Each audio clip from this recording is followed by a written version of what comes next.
When I look into the mirror, I see a woman who's managed to smile through some of the hardest times and who's tired of being broken. From the age of 7, I've had to manage to mask everything that was going on. From the ages of 7 to 13, I was molested by 8 different people. Didn't even really realize how many people it was until I started counseling.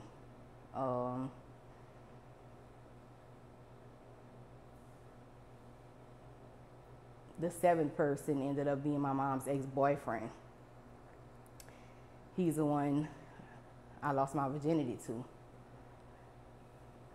And so I had to still act normal. And I had to hide it because I felt guilty. I felt like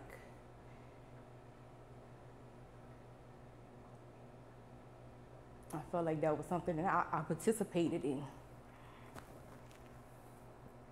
And something I had to hide from my mom.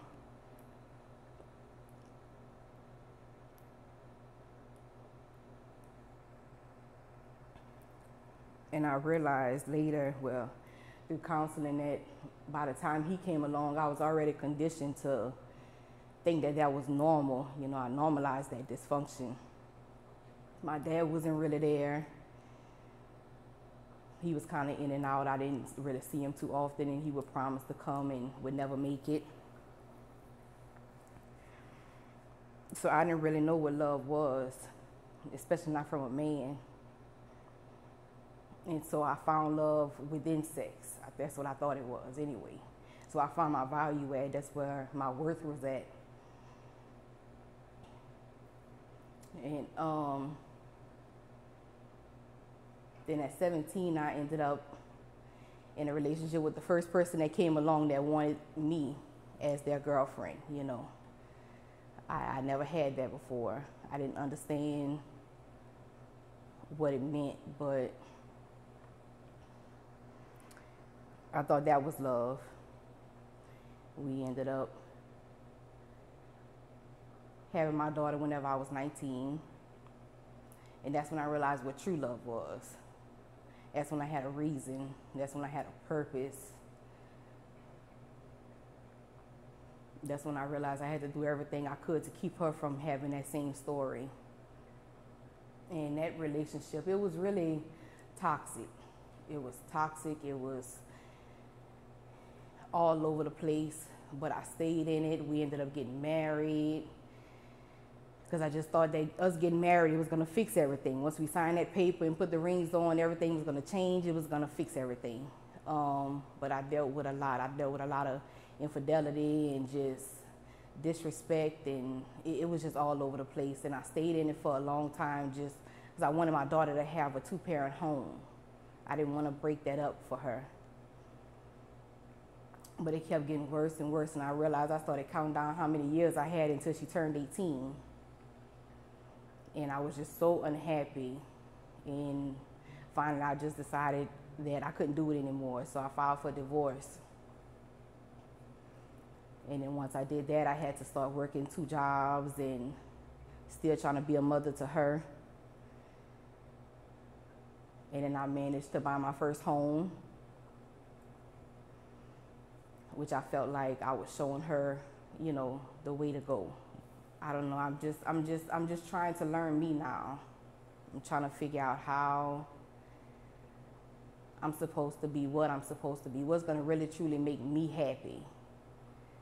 Because I could preach to her all day and tell her how beautiful she is and how much she needs to love herself, and I could preach that to her, but I have to be able to do it so I could be an example of it, you know, to know what it is to love myself. I don't know what that is yet. And so I'm learning. I'm just trying to do my best to keep my daughter from ever experiencing that, and I try to keep an open form of communication with her so she knows that if anything happens or if anyone says or does anything to her, that she'll come and talk to me. Because it took me, I carried that weight on my shoulders for forever. I wasn't going to tell anyone, especially my mom, Because like I said, I felt like I was just as responsible for what was going on at that time as he was. So whenever I turned, let me see, I was 31. After doing a year of counseling, I finally built up the courage to go and talk to her and tell her everything that happened to me.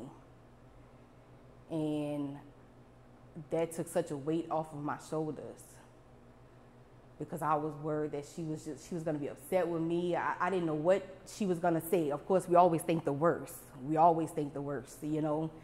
But she told me everything I needed to hear. She told me that it wasn't my fault, you know, that there was no way I could have known any better at that time, you know. And that was my last time seeing her in person, was telling her my story. That was my last time seeing her in person, because she died the next year unexpectedly. But it's like I understand and I know now that everything happens for a reason, and maybe if that had not happened to me, I wouldn't be the kind of mother that I am now. You know, and every young girl that comes into my life, especially, I run into a lot of them that have hard lives and hard stories, and it's like I could relate to them so easily. And if what I went through was to help them, then I'm okay with it now. But I'm in counseling again, because I'm just trying to work on me, because I feel inadequate as a woman at times. And I know at the end of the day that I can't find that courage and that strength from anyone else but myself.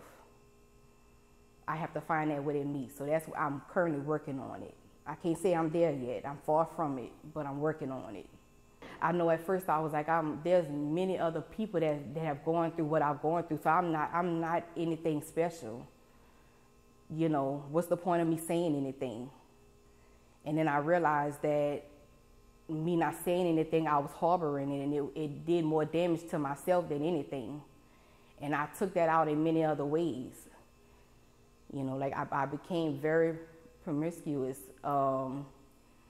within my first marriage and after, because I felt like I'm taking the power now. I'm taking control. I'm going to do this when I want, how I want, who I want, when I want, you know. And I found power in that. And at the end of the day, that's not where I should find it at. That's not where it's at. But, you know, we have to go through it. You have to go through it to learn and just to get where you need to be, you know, in life. And I'm just praying for strength, because I know what I'm asking for, to learn who I am as a woman, to learn how to love me. It may come with some more challenges that I can't even foresee right now.